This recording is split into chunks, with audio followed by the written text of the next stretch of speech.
예, 시청자 여러분 안녕하십니까. 한민우 씨, 일명 금풍을 모시고 오늘도 젊은 분들의 이야기를 좀 나눠보겠습니다. 네, 반갑습니다. 여러분들. 청양고추 같은 남자, 건풍 한민우입니다. 반갑습니다. 나는 무슨 고추고, 시청자 그냥 넘어갑시다. 좀 됐고. 네.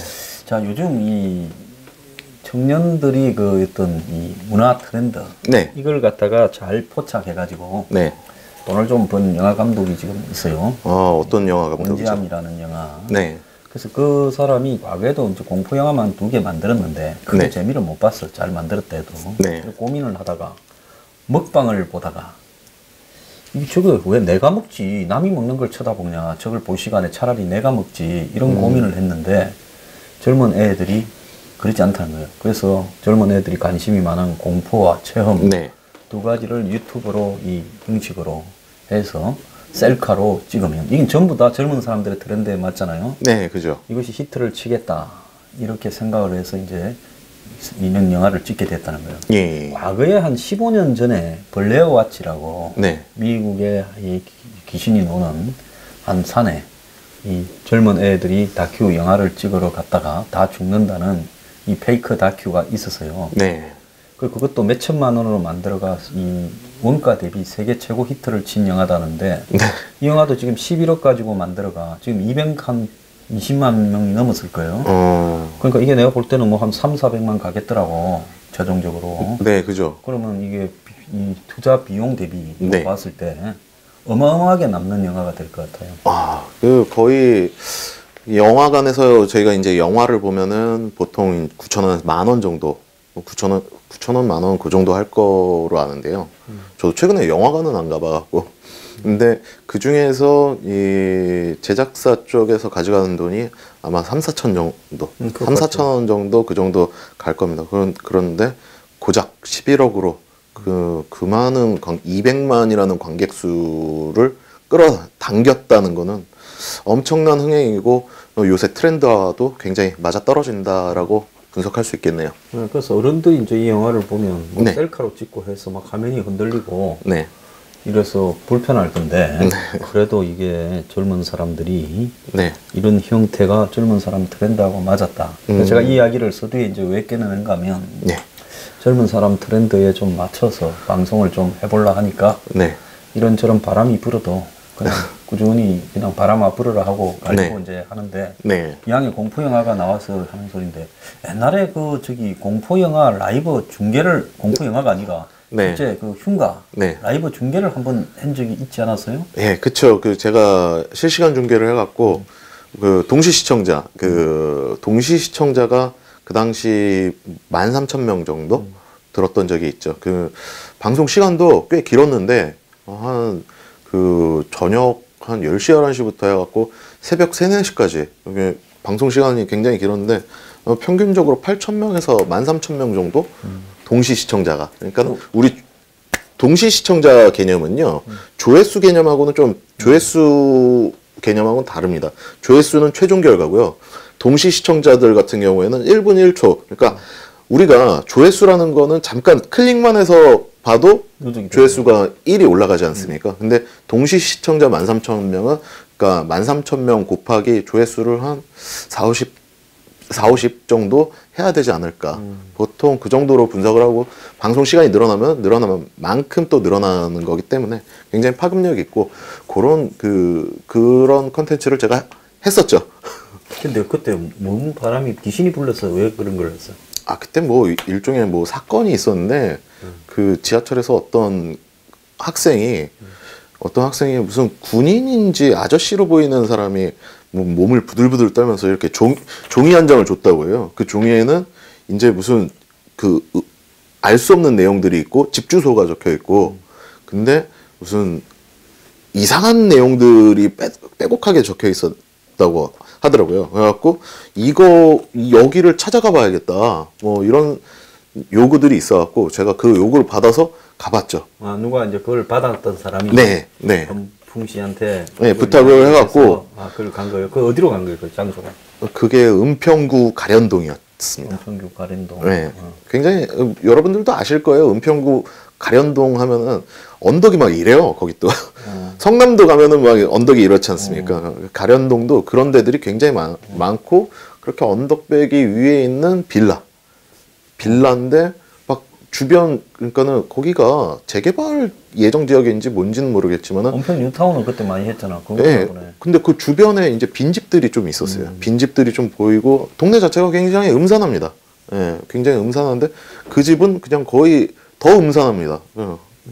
뭐 마치 이제 한 밤 12시 지나서 공동묘지에서 있는 것 같은 그런 기분이 들 정도로 음산한데 갔더니 이제 어떤 이 귀신 들린 그러니까는 이런 얘기하면 또 기독교 교회 다니시는 분들이 뭐 싫어하실 분들도 있는데 귀신 들린 그런 분이 있어갖고 성경에 봐도 귀신 들린 여자 이야기가 나오는데 무슨 기독교 아니 뭐 이런 거 언급하는 거 자체를 싫어하시는 분들도 있더라고요. 누가 싫어할 건 아니지만 네. 대통령이 싫어하는 소리 열심히 하는 방송이야. 아 그래갖고 뭐 하여튼 그런 분이 있었는데 그런 분을 이제 파급력이 너무 커지다 보니까는 동시 시청자가 13,000명이고 이러다 보니까 경찰에 신고도 들어오고 그 형사들 중에서 그러니까 먼저 가 있는데 네. 순서대로 이야기를 해야지. 먼저 가 있는데 네. 누가 신고를 해서 경찰이 뒤에 왔어요? 네, 그렇죠.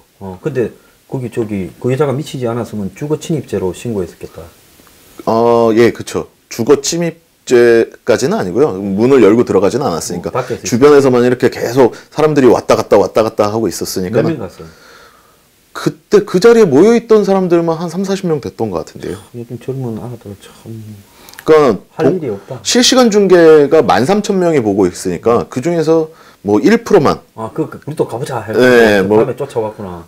1%만 해도 그 주변에서 또 서성이는 사람들까지 하면 더 많았을 거예요 아마.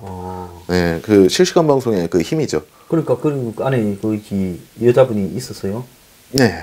대화를 했어 그때. 네, 문을 딱 여니까 문에 뭐 각종 그 한문으로 뭐가 빼곡히 적혀 있어요 문에. 그냥 우리가 아무리 점집을 가도 뭐 부정 몇 장 붙어 있는 거랑 차원이 다르게 무슨 진짜로 한자로 무슨 뭐가 빼곡히 적혀 있는데. 단독주택인데? 예. 문에 그런 게 붙어 있었으니까는 분위기가 이상하다 어두운 어두운 방 안이 딱 보이는데 아무도 없어요. 아무도 없는데 그 여자분 혼자서 나오더니 그만해. 내가 좀 이따 얘기한다고 했지. 가만히 있으라고 했잖아. 뭐 이러고 있어요. 막 아무도 없는데. 뭐 보는데 오싹오싹 하죠. 네, 소위 얘기해서 막 어디가 오그라듭니다. 네, 그럴 정도로 오싹오싹했죠. 그래가 뒤에 경찰이 와서 형사들이 와서 뭐래요? 이제 이제 사람들이 주변에 너무 많이 모이고 그러다 보니까는 이 경찰들 중에서 형기대라고 있습니다. 형사기동대. 그 형기대 분들이 왔어요. 사기꾼이니 무슨 잡으러 다니는 사람 아니에요? 네, 진짜 우리가 알고 있는 형사. 딱 그분들이 왔는데 무슨 일이냐고 했는데 이제 그분들 이런 일이 있어갖고 내가 취재차 왔다. 뭐 나가라는 거예요. 뭐 그래 나는 나갈 수 있다. 하지만 지금 13,000명 보고 있고 내가 나가면 궁금해서 이쪽으로 더 찾아올 건데 감당할 수 있겠냐. 그러니까 갑자기 이제 저를 참여를 시키죠. 갖고 같이 저는 인터뷰하러 가고 그 형사분들은 이제 그 자초지정 물어보러 갔었죠. 그 쪽지와 관련된. 네. 그 쪽지는 그럼 어떻게 된 거예요? 아니 뭐 별건 아니었어요. 그러니까는 미친 여자가 그냥 써가지고 준 걸 쓰는 거예요? 네, 뭐 그런 식이었죠. 그렇죠. 요새 젊은 사람들이 그런 트렌드들이 있습니다. 수요가 있어요. 수요가 있으니까 이 영화도 같이 흥행을 한 거 아니겠습니까? 그러면 그런 영화를 가지고 부적집이라고 하든지 뭐 네. 귀신집이라고 하든지 그렇게 해가지고 또 유튜브를 한번 제대로 했어야 되는데 네. 그 선조구나. 그렇죠. 예. 실존 인물이죠, 제가. 네. 자, 이제 이야기를 좀 하도록 하겠습니다. 여러분들 이번 주부터 청년들의 이야기를 귀담아 들어보는 시간이죠. 청년 이어. 네, 청년 이어. 네, 청년이여라는 코너를 준비를 했습니다. 이 코너는요, 청년들의 사연을 읽어보고 소장님 시험이나 저나 어떤 이 해법은 무엇인지 그런 것들을 한번 파헤쳐보는 시간인데요. 이런 프로그램을 진행하면은 물론 제가 이제 최근에 이제 소장님하고 같이 녹화한 방송들 이 댓글들을 굉장히 많이 봤습니다. 많이 봤는데 참 제가 다시 한번 청양고추 같다는 느낌을 받았어요. 그 상처받지만 나도 뭐 욕을 아니, 바가지로 먹고 어제 밤에도 욕 바가지로 청양고추가 그렇거든요. 청양고추 먹으면 엄청 매워요. 매운데 욕하면서 막 욕하면서도 계속 먹게 되고 청양고추라는 게 뭐 약간 그렇지 않습니까? 먹고 나면 그건 나중에 설사해. 네. 근데 또 청양고추 안에 비타민이 굉장히 많이 들어있다는 거. 제가 달짝지근한 얘기 해드릴 수 있죠. 왜 못하겠습니까? 저도. 오히려 그렇게 달짝지근한 얘기 해드리면은 뭐 거부감도 없고 더 저를 좋아해 주실 것 같은데 이런 얘기를 하는 거는 몸에 참 도움이 되는 비타민 같은 얘기가 되라고 해갖고 이런 시간들을 계속 만들어서 이런 콘텐츠들을 만들어서 이 청년과 기성세대의 간극을 좀 좁혀나가자 뭐 해서 이번 코너를 준비한 거니까요. 여러분들이 좋게 봐주셨으면 좋겠습니다. 일단은 그러면 사연 한번 읽어드리도록 할게요. 안녕하세요, 황 소장님. 저는 대전에 살고 있는 34살 청년입니다. 28살 때 다니던 직장을 그만두고 약 5년간 서울 노량진에서 공무원 시험 준비를 하다가 그만두게 되었습니다. 지금은 고향으로 내려와 대리운전과 구직활동을 병행하고 있습니다. 약 5년간 공무원 시험에 매진하면서 부모님이 늙어가는 것도 모르고 살아오다가 5년차 시험에서 떨어지고 나서 공무원이 돼서 부모님을 기쁘게 해드리는 것도 중요하지만 매번 공부를 핑계 삼아 부모님께 손을 벌리는 제 자신이 너무 한심해 보여서 부모님 앞에서 펑펑 울면서 미안하다고 말씀드리고 고향으로 내려와 작은 것이라도 좀 기쁘게 해드리자라는 심정으로 대리운전을 해서 얼마 전에는 부모님께 처음으로 제대로 된 용돈이란 것도 갖다 드렸습니다. 다른 게 아니라 저는 약 5년간 공무원 시험 준비를 하면서 그 생활이 얼마나 비참한지를 잘 알고 있습니다. 저도 처음엔 그 어떤 누구보다 열심히 수험 생활을 했었습니다.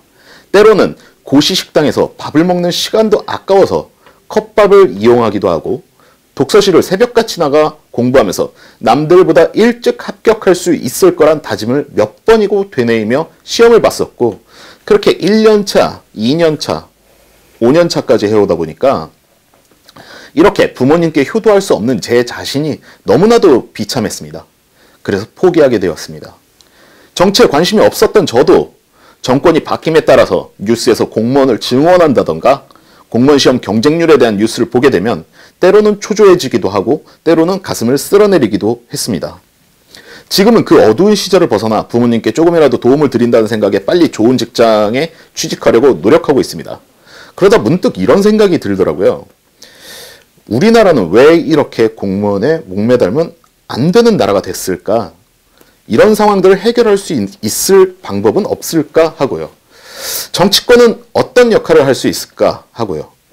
저 같은 경험을 했던 혹은 하고 있는 청년들에게 도움이 되는 조언 부탁드립니다. 라는 사연이었습니다. 참, 이 공무원 공부한다고 고생을 엄청 많이 하셨네요. 그거 좀 위로를 해드리고 싶고. 대리운전도 참 어려운데요. 그거 하라 그러면 난 운전을 못하니까 대리운전해서 먹고 살 일은 없겠습니다만 그거 정말 고생을 하죠. 그렇게 해가지고 번 돈으로 부모님 용돈까지 드렸다니까. 제가 생각할 때는 그런 마음가짐으로는 뭘 해도 성공할 수 있을 것 같아 이런 생각이 들어요.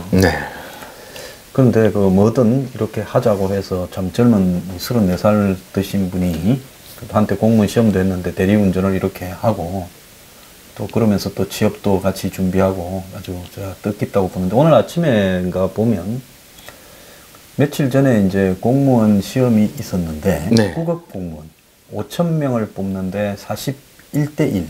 40.9대 1. 그러니까 40대 1, 41이라고 하는 거지. 그걸 또 뭘 따져. 41대 1인데 우리는 0.2만 다 4, 4, 5, 2. 그래서 41대 1인데 그럼 20만 명쯤이 이렇게 시험을 쳤다는 거 아니에요?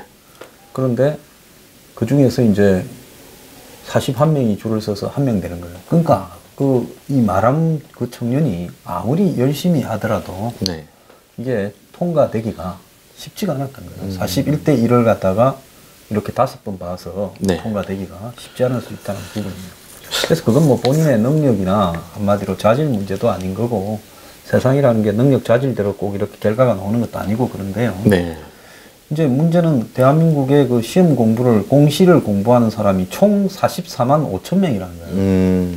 이제 그거 외에도 여러 가지 형태의 공시가 네. 있잖아요. 그러니까 44만 5천 명이 그러니까 한 해에 대학에 들어간 사람 작년에 75%가 공무원 시험을 지금 준비하고 있다라는 거니까 이건 사회가 참 보통 문제가 있는 게 아니고 네. 실제로 이렇게 잡힌 통계보다도 공무원 시험을 소극적으로 준비하는 사람 숫자는 더 많을 거라고 난 봐요. 네. 그럼 왜 이렇게 사회가 됐느냐?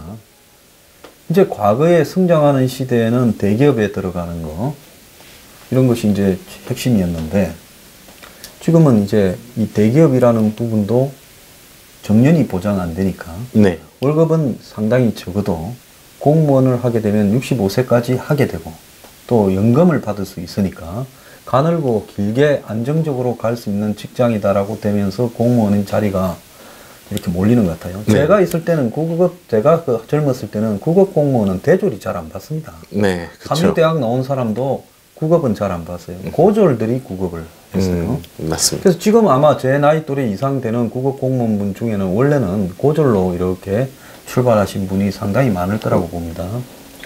그런데 이제는 이 서울대학을 나와도 국업 공무원 시험에 매몰되고 심지어 변호사가 국업 공무원 친다라는 웃지 못할 일도 네. 생기고 지금 이러는데 사회가 이래 된 부분은 기본적으로 그 청년의 탓도 아니고 지금 일자리가 소멸되어 가는 시대 네. 그리고 일자리 중에서도 안정적인 일자리는 거의 사라지고 그러니까 안정적이지 못하고 일시적인 일자리거나 경내가 불안한 일자리들만 좀 남아있는 시대 이런 시대가 되었는데요. 결국 젊은 사람들이 이렇게 공무원 시험에 대거 매몰된다는 건 사회적으로는 자원 낭비고 또 저는 정치가 그 젊은 사람들의 그런 자원 낭비의 트렌드를 고쳐주려고 노력을 해야지 공무원을 더 늘려서 그 공무원 한 명이 정년퇴직까지 감당하게 될 돈이 그야말로 수십억일 건데 공무원 한 명 늘릴 때마다 수십억이 이렇게 추가되는 행태가 과연 옳은 것이냐 국가 예산으로 저는 그것도 아니라고 봅니다. 그럴 바에야 그리스처럼 그리스가 인구가 1000만 명이 좀 넘는데 공무원이 한때 100만 명 가까이 됐어요. 네. 그럼 인구 1000만 명이 좀 넘는데 현직 공무원이거나 퇴직해서 공무원 연금을 40대 중반에 퇴직해서 받고 있는 사람이 100만 명이 넘었다면 대부분의 국민이 공무원, 전 국민의 공무원아. 네? 그럴 바에야 국가 예산 430조를 아예 정부가 니도 공무원 나도 공무원하고 집에서 재택 공무원으로 다 나눠서 국민 네. 숫자만큼 줘버리는 게 낫지 않나 이렇게 봅니다. 근데 이 부분에 대한 해결은 정말 쉽지 않은 부분이라고 봐요. 네. 그런데 세계 어느 나라도 정상적인 국가 중에는 공무원으로 이 문제를 해결하려는 나라는 그리스나 한국 정도 말고는 거의 없어요. 네. 그래서 이런 문제의 기본적인 그 방향은 그렇다고 한국이 지금 자영업자가 비율이 OECD 국가 중에서 2등, 3등 할 정도로 자영업자 숫자가 많은 나라예요. 네. 그러니까 젊은 사람들이 자영업으로 가게끔 놔둬서도 안 되고요. 중요한 것은 교육이 실제 변화하는 산업 트렌드하고 맞춰가 그러니까 현장 위주의 교육으로 바뀌어 가야 되고 네. 우리 중고등학교 과정이 제가 볼 때 한 반에서 한 4-5명 빼놓고는 나머지 25명이나 한 30명은 의미가 없는 중고등학교 수업 과정들을 하고 있는 게 아닌가 이렇게 봐요. 네. 왜? 그 안에서 1등에서 5등이나 뭐 그래도 대학이라고 할 수 있을 대학에 한번 원서라도 내볼 희망이나 갖고 있는 거지. 나머지 사람들은 솔직히 뭐 수도권에 있는 대학이나 괜찮은 이름 조금이라도 있는 대학에는 근처도 못 갈 거란 말이에요. 그냥 놔두면. 네. 그럼 그런 사람들이 그 나머지 5명의 보조를 맞춰서 6년 동안 같이 공부를 할 이유가 뭐가 있냐는 거죠. 그러니까 제가 볼 때는 철저하게 중학교부터 공부를 네. 대학에 가서 마치고 정상적으로 학업을 계속할 사람과 현장에서 요구하는 기술들을 익힐 사람들을 현장의 수요에 맞게 구분을 해서 중학교 때부터 중학교 1, 2년은 탐색 과정이고 중학교 3학년 때는 방향을 정하고 네. 그리고 고등학교로 지나가고 또 그런 기술직 전문학교나 기술직 대학을 더 강화해가지고 외국에는 그런 게 굉장히 세분되어 있습니다. 고등학교 과정이 기술 고등학교가 많아요. 제가 유럽 가보고 굉장히 놀랐어. 고등학교에 견학을 갔는데 이게 학교 같기도 하고 마치 무슨 학원 같기도 하고 공장 같기도 하고. 그래서 보니까 아 이게 전부 뒤섞여 있더라고. 네. 그래서 이 기술과 관련되는 테크놀로지 분야의 교육 과정들을 굉장히 다양하게 만들어 가지고 요즘엔 또 이 기술이라는 부분이 네. 예술이나 문화하고도 다 연결되는 부분이잖아요. 네. 그러니까 예술, 문화, 기술, 취업 등이 다들 연관되는 부분에서의 일자리도 굉장히 많단 말이에요. 그래서 예를 들어서 뭐 컴퓨터 프로그래머나 웹 디자인을 하거나 게임 프로그래머를 하거나 또 더 나아가서 뭐 전자상거래를 하거나 이런 사람들이 굳이 대학교 가서 그거 배울 필요가 없잖아요. 네, 맞습니다. 머리가 한참 좋을 때 중고등학교 때 배우면 그거 더 잘해. 네.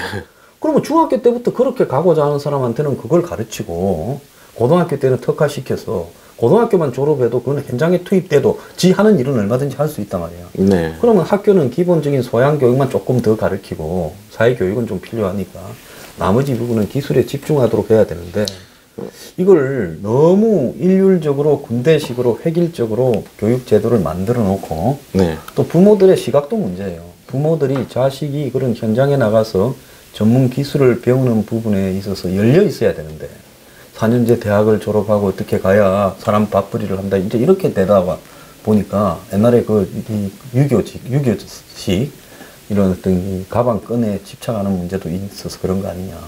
네, 소장님께서 얘기하신 거는 어떻게 보면 그 거시적이고 교육적인 측면들을 얘기를 하셨는데 저는 조금 이제 그 미시적으로 조금 그러니까 결국에는 이게 그 공무원 시험 아니겠습니까?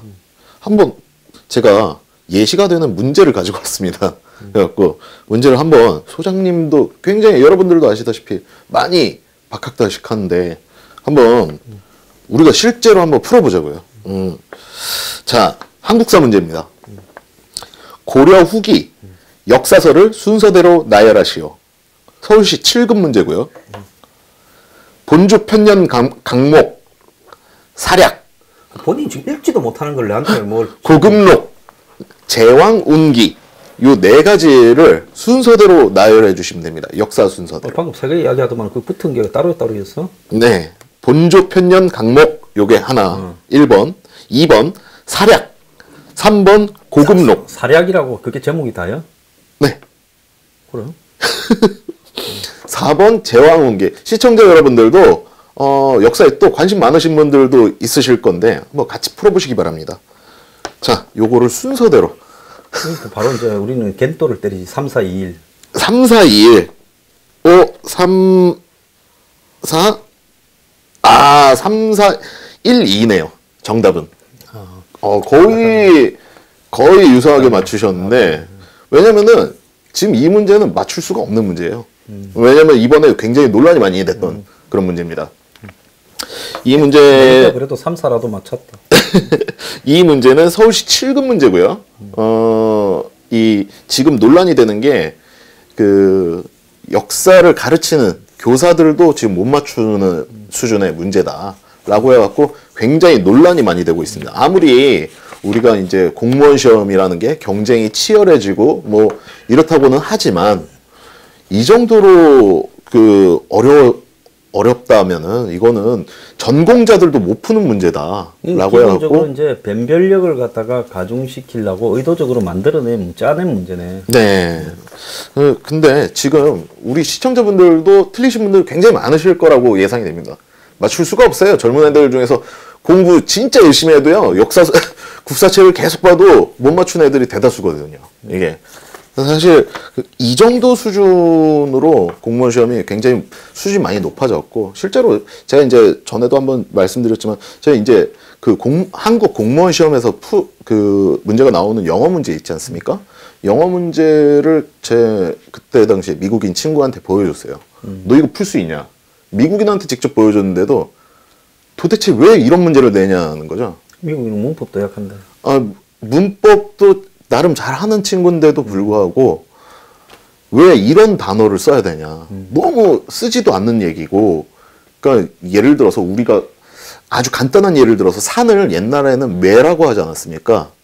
그러니까 뭐 지금 공무원 시험에 나오는 영어 수준도 그렇다는 거죠. 쉽게 얘기해갖고 무슨 매라는 우리가 잘 쓰지도 않는 그런 단어들을 쓴다던가 뭐 쉽게 얘기해서 이런 건데 이게 과연 저는 이 공무원 시험인데 이 시험이라는 거에 변별력을 해결할 수 있고 그게 업무에 어느 정도 투입이 될 수 있을 정도의 지식인지 이런 게 업무에 투입되지가 않지 않습니까? 평균적으로 동사무소 직원이 뭐 본조 편년 강목, 사략, 고급록, 제왕운기 이런 거를 이 동네 주민들한테 설명할 일도 없을 뿐더러 그러니까 좀 그런 게 문제가 되지 않나. 그래서 그래갖고 개인적으로는 우리가 또 정치 시사나 뭐 이런 부분들도 사실은 어떤 정부의 행정 적용에 관련해 갖고 그거에 뭐 반대급부가 생성이 되다 보니까는 뭐 다양한 정치 시사 방송들이 나오는 건데 조금 저는 소장님 같은 분들을 모시고서 그런 과목이 좀 하나 창설이 됐으면 좋겠어요. 어떤 정치 시사라든가 인문학이라든가 이런 과목들이 하나 창설이 돼서 그런 걸로 좀 변별력을 좀 만들어내면 되지 않을까. 소장님은 어떻게 생각하세요? 제가 볼 때 그 변별력의 문제가 경쟁률을 낮추는 문제하고는 사실은 별 관계 없는 문제예요. 변별력도 좀 이렇게 쉽게 돼야 된다고 필요하고 현실에 좀 필요한 과목으로 좀 가까이 가야 되는 문제는 필요한데요. 저는 이 국사 과목을 공무원 시험을 뽑는 데 넣는 것은 맞다고 봅니다. 왜냐하면 국사나 세계사나 이런 부분들을 요즘에는 거의 선택 과목이 되어서 거의 안 배우는 사람이 너무 많은데요. 그래도 이제 이 공무원 시험을 할 때 정도의 공무원, 국가에 대해서 이 녹을 먹겠다는 사람이 국사 정도는 그래도 좀 아는 필요는 있다, 이렇게 봐요. 이제 그 시험의 그 뭐 난이도가 너무 복잡하거나 구석에서 꼬아서 내면 방법이 없는데, 옛날 내가 대학교 갈라 할 때 선생들이, 교수들이 저를 워낙 싫어해가 대학원, 저 자식은 저기 무조건 못 들어온다고 미리 예언을 했더라고요. 그래서 11명이 정원인데, 내가 1등 하면 아무도 안 뽑고, 뭐 2등 하면 한 명만 뽑고 이렇게 하겠다고 예고를 해놔가. 학교 다닐 때 애를 많이 먹였다고. 그래서 이제, 그럼 방법이 뭐냐니까, 이 점수를 너무 낮춰나가. 나중에 이제, 아무리 1등을 해도 점수가 너무 낮아서 좀 뽑을 수가 없었다. 이렇게 만들려고 했던 거예요. 그래서 내가 일단 시험을 좀 점수를 올려야 되니까, 그래서 이제 그때 생각한 게 뭔가 하면 구석에서 낼 건데, 책을 한 권 다 외울 수는 없잖아, 원서를. 그래서 이제 하루 종일 그 교수님 방에 내가 내 후배들, 학교 다닐 때 두목이었거든. 너는 9시에 면담하고 아침에, 너는 10시에 면담하고, 너는 11시, 너는 12시, 1시, 2시, 이래가 계속 들리다 보내서. 그러니까 그 교수가 이제 문제를 출제해야 될 가이드라인 쪽에, 내가 또 조교들한테 물었지. 저 사람 출제 넘어왔나? 아직 안 넘어왔다. 넘어왔나? 안 넘어왔다. 그러면 이 사람 오늘 문제를 내겠다. 그날 쫙 보냈어. 그래가 가서 교수님 뭘 하면 그렇게 끄떡끄떡 하면서 몇 페이지에 책 펴놨는가를 보고 오라는 거야. 하루 종일 같은 페이지야. 내가 요 페이지는 다 외우고 만다 해서 딱 다 외웠어. 근데 거기서 시험 문제가 딱 나오더라고. 그래서 내가 1등. 그것도 성적도 좋게 대학원에. 대학원에 들어갔습니다. 어떻게 이 공무원 시험을 준비하는 또 시청자 중에서 분명히 공무원 시험, 왜냐면은 요새는 40대들도 공무원 시험을 보고 있습니다. 그래서 내가 이 문제의 해결책은 좀 들으라니까. 공무원 시험을 쉽게 내거나 그걸 갖다가 대중적인 문제를 하는 문제가 아니라 쉽게 내면 경쟁률이 더 높아질 거야. 그러니까 이 편지를 보낸 분의 본질적인 문제는 공무원으로 이 문제를 소화하거나 공무원 문제를 쉽게 낸다고. 쉽게 내면 올해 내 진짜 될 뻔했는데 야, 재수가 없어갖고 한껏처럼 밀렸던 그 뭐 5번 하고 집에 갈 분이 10번을 할 수도 있어. 그러니까 이 쉽게 내고 어렵게 내고의 문제는 나는 본질하고는 전혀 관계없다고 봐요. 이 문제. 그렇기 때문에 이 문제 부분을 너무 학생을 괴롭히는 식으로 의도적으로 저렇게 내면 안 된다고는 보지만은 문제는 뭔가 하면 공무원이 이렇게 좀 허접할 수밖에 없는 그런 어떤 일자리들을 계속 만들려고 노력하는 거고요. 그래서 그 일자리를 만들어가는 부분은 의도적으로 지금 정부처럼 청년 일자리 만든다고 돈 푸는 방식 외에 이게 자연스럽게 되려면 교육과정 개편이 일자리하고 반드시 현재 이 산학 일체, 그러니까 현장의 요구에 따라서 현장의 트렌드로 교육과정이 완전히 개편되어야 이 일자리 문제가 해결된다고 나는 보는 거예요.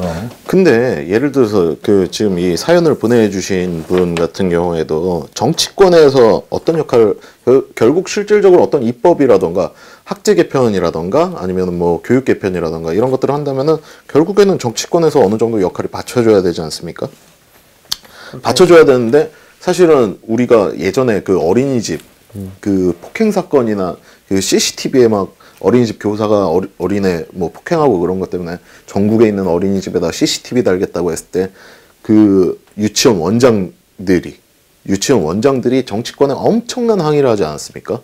그런 것처럼 아마 조금 그런 식으로 뭐 어떤 학제 개편이라던가 이런 것들을 한다면은 정치권은 당연히 좀 반발이나 이런 것들이 예상이 될 것 같은데. 솔직히 정치권의 반발이 학제 개편해가지고 반발이 있을 부분은 무슨 사립학교들이나 기존의 학제 시스템에 있는 사람들이 그렇게 하겠다고 하면 반발을 할 수 있겠지. 있다고 보는데 문제는 뭔가 기본적으로 그런 대규모 반발을 일으킬 만큼 정치권이 변화를 갖다가 학제 변화를 한번 시도한 적은 봤어요? 아니요. 지금 초등학교 6학년, 중학교 3학년, 고등학교 3학년, 그다음에 뭐 전문학교 2학년, 대학 4학년, 대학원 2학년 이런 과정을 한 번이라도 지금 머리 털난 뒤로 내 털난 뒤로 그걸 바꾸려고 하는 시도를 해본 적이 없었다고. 그리고 중학교하고 고등학교를 연결해가지고 전문학교까지 연결해서 서로 간에 이렇게 조인트 시키는 시도도 안 해보고. 그러니까 어느 누구도 과감한 변화를 시도를 안 해놓고 지금 거기에서 일어날 변화를 이야기한다는 거는 그건 좀 내가 봤을 때 비본질적인 이야기지. 저는 근데 그렇게 봐요. 결국에는 지금 그 청년들이 공무원을 하려고 하는 게 얘네들이 도전 정신이 없어서라기보다는 꼭 보면은 다들 꿈은 있어요. 디테일하게 얘기하다 보면 나 사실은 원래는 뭐 이렇게 갖고 이런 작은 회사를 하나 차리고 싶었는데 근데 그런 식으로 얘기를 하더라고요. 그렇게 다 원래의 꿈은 있는데 그럼에도 불구하고 어떤 현실에 치이고 어떤 자꾸 회사들이 나가 떨어지고 망하고 어떤 사람들은 사업을 했다가 어떤 사람은 가게를 했다가 망하고 이런 것들이 주변에서 많이 발생하면서 점점 이 소극적으로 변하는 거죠. 원래 다들 꿈은 있지만. 자, 그런데 청년 창업으로 미국에서 지금 뭐 예를 들어서 페이스북이니 트위터니 그쪽 뭐 애플이니 이런 회사가 만들어졌다고 하지만은 상당한 수는 세계 경제가 성장하던 과정에서 청년 창업으로 성공을 했지. 지금 페이스북이나 트위터도 상당히 오래됐잖아, 이제는. 몇 년씩 됐잖아. 그래서 기본적으로 이 청년 창업으로 모든 청년들이 창업으로 지원 문제를 해결하는 나라가 있는 줄 알아요? 미국에 가도 청년 창업이 아니라 40대, 50대 창업이 많아요. 청년 창업은 매우 드물게 성공하는 케이스 중에 하나라고. 성공한 사람만 보이니까 많은 것 같아도 청년 창업을 하거나 청년이 자영업자를 가는 게 나는 비정상적인 사회야. 대학교 무슨 고등학교 졸업해가 내 자영업 한다는 그게 비정상적이란 거라니까. 솔직히 자영업을 하려면 세상의 쓴맛 단맛을 상당히 보고 자영업을 해야 되고 대한민국 같이 자영업이 거의 이 한마디로 자영업 하다가 망하면 그 뒤부터 어떻게 돼?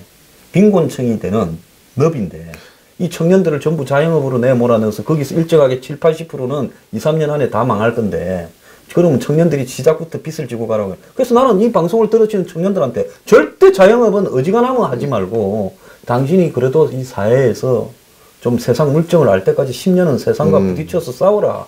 그러고 자영업을 하려면 한번 해봐라.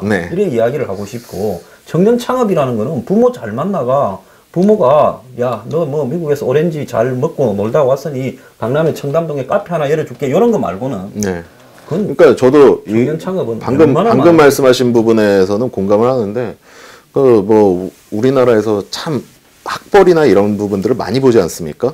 근데 보면은 그 지금 이준석 있지 않습니까? 이준석 하버드 나온 이준석이 그 하는 회사를 제가 한번 들여다본 적이 있어요. 무슨 스튜디오라면 뭔 스튜디오고? 스튜디오가 아니고 무슨 문제집 같은 거. 클래스 스튜디오. 뭐 그건데 까보니까는 무슨 문제집 같은 거를 그냥 팔고 있어요.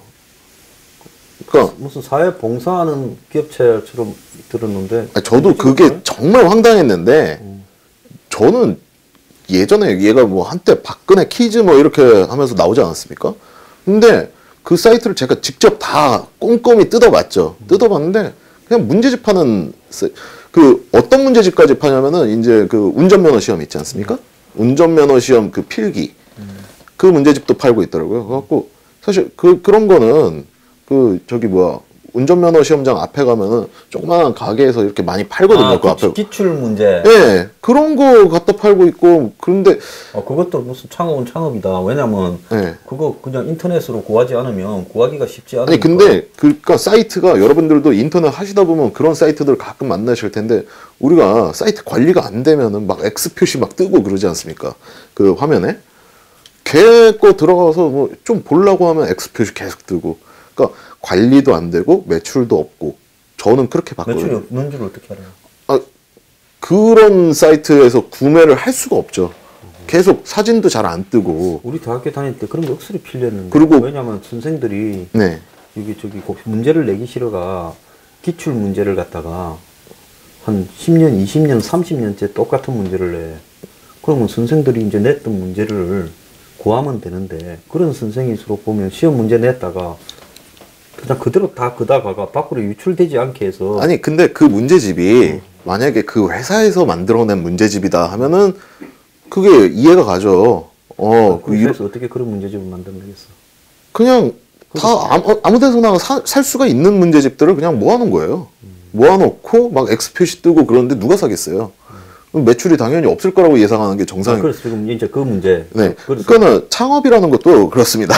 창업이라는 것도 심지어 하버드 나온 이준석도 뭐 할 수 있는 창업이 고작 그런 건데, 예? 그 우리나라 현실에서 창업하기라는 게 이게 소장님 말씀하신 것처럼 굉장히 어렵고 힘든 부분들이 많다. 어떤 교육 자체도 우리가 거의 주입식 교육을 많이 받지 않았습니까? 저 때도 그렇고 심지어 지금도 주입식 교육이에요. 뭐 창의적인 교육이라기보다는 그런 거를 봤을 때 우리나라에서 청년이 창업하기란 소장님 말씀처럼 쉽지가 않은 상황이다. 그래서 내가 노무현 누구야 저기 박근혜 전 대통령 때 창조 경제가 네. 도대체 뭔 창조 경제냐. 네. 그래서 무슨 각 시도별로 창조 경제 혁신 센터를 재벌들 보고 하나 만들으라고 해가지고 젊은 사람들하고 연계해서 전부 창업을 하게 했다. 그거 아니에요? 네. 벤처 창업? 그죠. 근데 그 창조 경제 하던 일들이 다 어떻게 됐어? 그래서 그런 거는 절대로 내가 볼 때 인위적으로 되는 부분이 아니다. 자, 그렇다면 일자리에, 사실은 일자리의 성격을 보면 기본적인 일자리의 한 60, 70%는 이 취업에서 나오고 그 취업된 일자리 중에서 네. 한 2대 8 정도로 공무원이 80% 정도는 일반 민간에서 나와야 되는 거죠.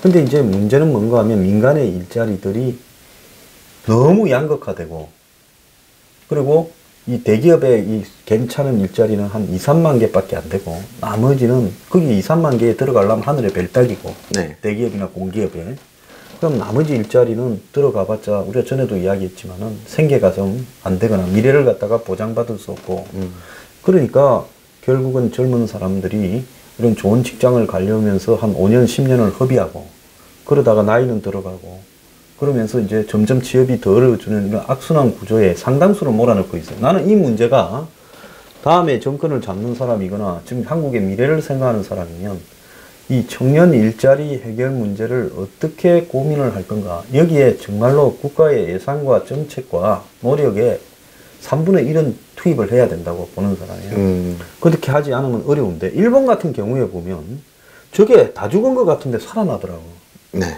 일본이 과거에 91년부터 시작된 잃어버린 20년 해서 20년이 아니라 25년, 30년이 되도록 어려웠는데 요즘 일본에 보면 대졸자의 일자리가 사람이 모자라서 네. 한국 젊은이들이 일본에 지금 취업하러 간 사람이 5만 명이 넘는다는 이야기가 나오고 있어요. 그쵸. 그래서 일본이 뭐 초임도 그렇게 높은 것도 아니고 그렇지만은 어쨌거나 일자리가 남아도는 나라로 돼버렸단 말이에요. 그래서 우리도 궁극적으로는 핵심은 나는 제조업이 살아야 된다. 핵심은. 그 서비스업이나 이 3차 산업의 일자리도 늘어나는 시대는 분명하지만은 일자리의 핵심은 제조업이 살아나야 돼요. 네. 근데 한국은 그게 아니라 자꾸 3차 산업의 질 낮은 일자리나 건설업과 관련되는 일시적 일자리 같은 부분을 갖다가 늘리는 쪽으로 정부가 자꾸 이렇게 가는데, 지난번에 11억 뭐 추경을 해가지고 그래가 일자리 했다는 게 그 대부분이 일시적 일자리, 그냥 순간적으로 너 이거 돈 받고 일 좀 해 하고 그 돈 끝나고 나면 끝나버리는 그런 일자리들이 대부분이었다는 거예요. 근데 이번에 4조를 추경을 대해달라고 정부가 이야기하는데 지금 야당이 뭐 거부하는데, 그 4조를 해봤자 이것도 또 일시적인 일자리야. 그래서 이런 식으로 근본적인 개혁을 안 하려고 하는 이 문재인 정권의 이유는, 네. 나는 문재인 정권이 이 경제 문제를 해결할 능력이 없기 때문에 네. 이 문제를 본격적으로 달라들어서 승부를 보겠다 하면 나중에 책임질 일이 곧 오기 때문에 그러지 않으려고 그냥 기존의 일을 벌리지 않으면서 그냥 자꾸 수치만 조정해 가려고 하는 예산 투입용 임시 땜빵질 일자리에 몰두하고 있다고 봐요. 전반적으로 뭐 어떤 정부와 사회 구조적인 부분들이 이런 상황을 만들었다고 판단이 되는데요. 그래서 내가 제일 중요한 거는 어디서 시작해야 되느냐. 학제 개혁이라고. 학제 개혁. 그리고 시대가 요구하는 일자리를 현장에 맞추는 교육을 시켜야 됩니다. 그러면은 뭐 이거는 어떻게, 지금까지 우리가 얘기했던 거는 그 거시적인 부분이고, 이 청년들한테 지금 또 공부를 하고 있는 친구들도 있지 않습니까? 이 사연을 보낸 그 분은 이제 그만두신 분이고 아직도 또 공무원 시험에 매달려 있는 분들이 있는데, 그런 청년들이 있을 건데, 그런 청년들한테도 한마디 해주시죠. 한 말씀. 참 이거 어려운 이야기인데, 남의 인생에 개입해서 내가 뭐라고 하면 내가 그렇다고 무슨 뭐 사부고도 아닌데 이야기를 하자면, 이야기를 하자면 3번 공부가 안 되면 접어라. 3번. 네, 3번 공부했어요. 왜냐하면 그 3번 3년 정도의 부분이면 네. 그냥 지식 쌓았다고 생각을 하고 그러면서 그걸 턴해서 다른 걸로 갈 수 있는 나이나 네. 또 기회가 있지만은, 그게 4년 5년 이렇게 계속 가중되면 사람이 피폐해지고 네. 사회적 단절이 이루어지고 한 2-3번 떨어지면 집에서도 재수가 없어서 그렇다, 아버지 뭐 제 기술이나 보낼 거니까 중장비 학원이나 좀 기술이나 배울 거니까 좀 보내주세요. 뭐 이렇게 말도 하고 이렇게 되는데, 3번 이상 4번 5번 되면 이제 주변이 점점 단절되고 주변이 점점 포기하는 거예요. 그리고 본인은 고립된 생활을 한 3년까지는 내가 볼 때 그럴 수도 있다고 봐. 네. 4년 이상 되면 정신적으로 문제가 생겨요. 그러면 이제 이게 히키코모리, 이 은둔형 외톨이로 가게 되거나, 남들을 자꾸 이렇게 만나는 걸 회피하거나, 이런 사회적 고립이 시작이 될 거예요. 제일 무서운 게 난 청년층한테 사회적 고립이라고 봐요. 내가 우리 사회에 지금 사회적 고립에 대해서 정부가 별도로 대책을 강구하지 않으면 상담하고 이 길을 열어주고, 지금 일본이 보면 한 40대, 50대의 히키코모리들이 큰 사회적 문제가 되죠. 부모하고 있을 때는 부모가 그걸 집에서 밥 새끼를 먹이면서 봐. 근데 이제 부모가 죽어버리면서 집에서 고립된 히키코모리들이 경찰까지 동원되어서 정신병원을 데려가고 곳곳에서 문제가 생기고, 그래서 묻지마 범죄로, 일본에 네. 얼마 전에도 묻지마 범죄가 있었잖아요. 네, 그죠. 살인을 하고 이렇게 되는 거예요. 그렇기 때문에 결국 이 문제는 이 사회적 고립을 자신 스스로가 한 3년 정도에서 안 된다면 이것 가지고 인생 끝나는 게 아니니까 네. 반드시 정리를 해야 된다고 이렇게 충고를 하고 싶어요. 저는 저도 이분한테 좀 도움이 될 얘기는 못 하겠어요. 근데 제가 생각했을 때, 아까 소장님이 말씀하신 거시적인 관점으로 본다면은, 저는 좀 정치권에서 차라리 사기업 연기금 같은 걸 하나 만들었으면 좋겠어요. 왜냐면은 공무원이 되려고 하는 이유 중에 하나가, 우리가 100세 시대다 이런 얘기들은 다 하고 있지만, 결국 공무원 된다고 해도 60살까지 할 거고, 60살 이후에 앞으로 40년이 남은 거 아니겠습니까? 근데 그 40년 동안 안정적으로 생활을 하고 싶어서 공무원이 된다고 생각을 하거든요, 저는. 그러니까 공무원 연금이나 이런 것들을. 그게 더 미안한데, 네. 지금 이제 30도 안 되는 사람들이 네. 지금 100세까지 사는 거를 생각하면서 65세 이후에 안정적인 걸 생각하면, 솔직히 저는 인생이 그래가지고 뭔 비전이 있겠느냐. 네. 네? 모르겠고, 모든 것을 계획적으로 이렇게 치밀하게 살아가는 것도 안정지향적이겠지만, 네. 젊은 나이에 그래도 20대 때 뭐든지 한번 해보려고, 정말 옛날 같지 않다는 건 난 잘 알아요. 그렇지만은 이 경험 저 경험도 다 해보면서 네. 세상에 부딪히면서 살겠다 해야지, 몸도 건강하고 한참 이럴 때 예를 들어서 내가 65세는 옷을 벗어서 100세까지는 연금을 얼마를 갖고 살겠다는 걸 20대에 계산하고 있으면 네. 그 인생도 지독하게 깝깝하지 않겠어요? 네, 그런 측면 분명히 있다고 봅니다. 네, 내 같으면 그리 사니 근데 그냥 안 그런 살겠어. 결국에는 근데 그런 모든 것들은 안정을 추구하면서 나온 것들이라고 아니, 보여지는데 인생이 지금 모험이지. 솔직히 태어나는 순간에 한 0.1%만 빼놓고는 이 잘못 네. 태어난 거다. 네. 인생이 태어나면서부터 진짜 개고생이야. 나는 그걸 누구처럼 인생은 고단하니까 참고 견디라 말하는 건 아니라 네. 세상이 진짜 그렇기 때문에 네. 금수저 물고 나오지 않으면 나머지는 인생이 힘들어요. 그렇지만은 인생이라는 게 힘든 속에서 최선을 다해서 도전하면서 살아야 돼. 계속 도전하고 실패해도 또 도전하고. 네. 그런데 이제 여기서 문제는 뭔가 하면 정신이 무너져 버리면 제일 문제는 정신이 무너지는 거 봐요. 요즘 근데 20대 중후반부터 정신이 무너지는 젊은이들이 너무 많아요. 네. 이건 그 사람들 탓이기보다는 사회 책임이거나 기성세대 책임이 크다고 보는데 네. 절대로 내가 정신은 무너지지 않아야 되겠다라는 게 중요해요. 근데 이분이 제가 봤을 때 나는 이분이 잘 될 거라고 생각하는 게요.